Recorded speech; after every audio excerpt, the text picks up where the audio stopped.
12 जून दिन के 1:30 पर एयर इंडिया की फ्लाइट एयर इंडिया 161 क्रैश कर गया, जो बेहद दुखद घटना है। लेकिन इसके रीजंस को हम 3D एनिमेशन की हेल्प से समझने की कोशिश करते हैं। यह एयरप्लेन अहमदाबाद से 242 पैसेंजर को लेकर 1:81 पर लंदन गेटवे की तरफ उड़ान भरता है। करीब 2 मिनट तक एयरप्लेन रनवे पर अपनी स्पीड को बढ़ाता है। जब एयरप्लेन 300 किलोमीटर में आवर की स्पीड तक पहुंच जाता है तो प्लेन रनवे से टेक ऑफ करता है। अभी प्लेन ने जस्ट टेक ऑफ किया है और सिर्फ 191 मीटर की हाइट पर पहुंचा है, लेकिन प्लेन का पायलट में कॉल करता है एयर ट्रैफिक कंट्रोल के पास में और इमरजेंसी के बारे में बताते हैं कि प्लेन लिफ्ट नहीं कर रहा है। इसके बाद में कनेक्शन लूज हो जाता है और एयरप्लेन धीरे धीरे नीचे आने लगता है और एक हॉस्टल के बिल्डिंग से जाकर टकराता है और जबरदस्त ब्लास्ट होता है। आउट ऑफ 242 पैसेंजर 241 की जान चली गई, बाकी सिविलियंस भी इसमें मारे गए। इस वीडियो की रिकॉर्डिंग के टाइम तक कंफर्म नहीं हुआ है कि कितने लोगों की इसमें जान गई है, लेकिन ब्लास्ट बहुत जबरदस्त था।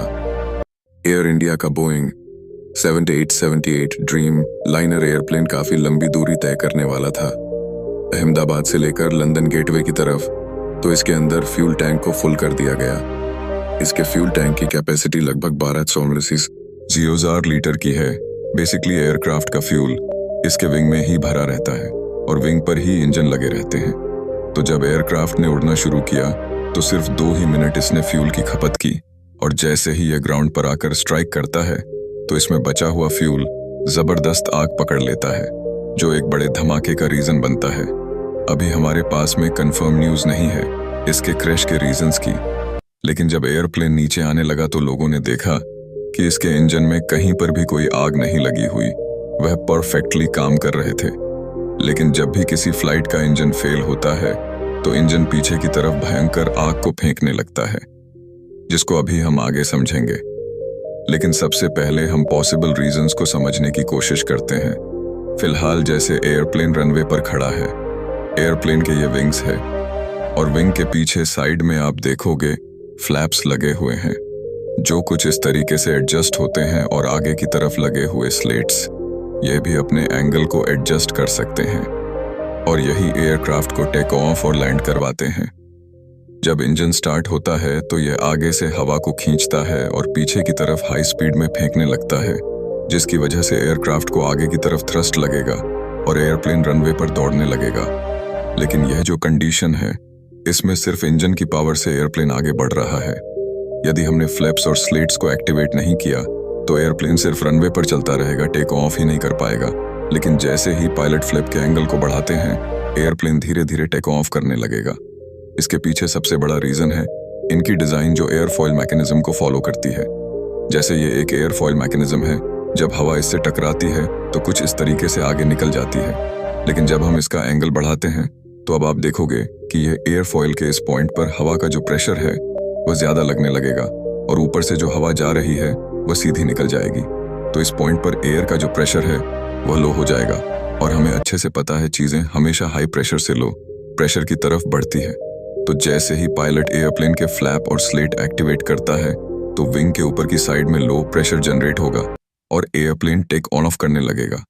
लेकिन एयर इंडिया के बोइंग 7878 ड्रीम लाइनर में प्रोबेबली एक्सपर्ट्स का ऐसा कहना है कि यदि flap and slat take off के बाद में यदि उनमें कोई टेक्निकल एरर की वजह से कोई प्रॉब्लम आई तो यह एयरप्लेन को लिफ्ट प्रोवाइड ही नहीं करवा पाएंगे और एयरप्लेन अपने आप नीचे आने लगेगा। लेकिन बोइंग का यह एयरप्लेन बहुत ही ट्रस्टेड एयरप्लेन है, इसमें ऐसी प्रॉब्लम होने के चांस बहुत कम होते हैं। तो यहाँ पर दूसरा बड़ा रीजन हो सकता है गर्मी। यदि आपको पता हो तो राजस्थान और गुजरात के एरिया में बहुत ज्यादा टेम्परेचर बढ़ा हुआ है अभी के टाइम, और जब टेम्परेचर बढ़ता है तो हवा की डेंसिटी कम हो जाती है, जिसकी वजह से एयर पार्टिकल दूर दूर चले जाते हैं।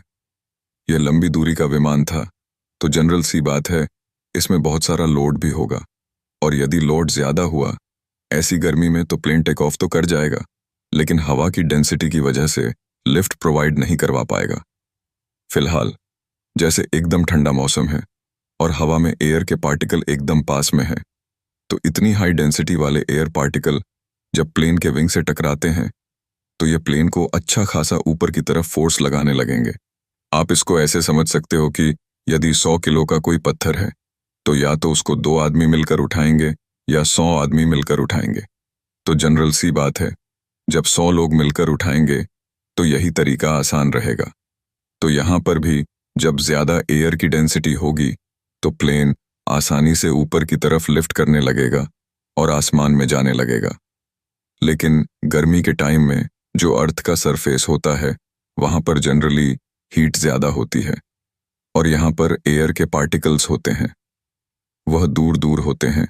तो जब कम एयर पार्टिकल एयरप्लेन को ऊपर की तरफ फंड लगाएंगे तो हो सकता है कि यहाँ पर जो इंजन थ्रस्ट जनरेट कर रहा है वह सफिशिएंट ना हो।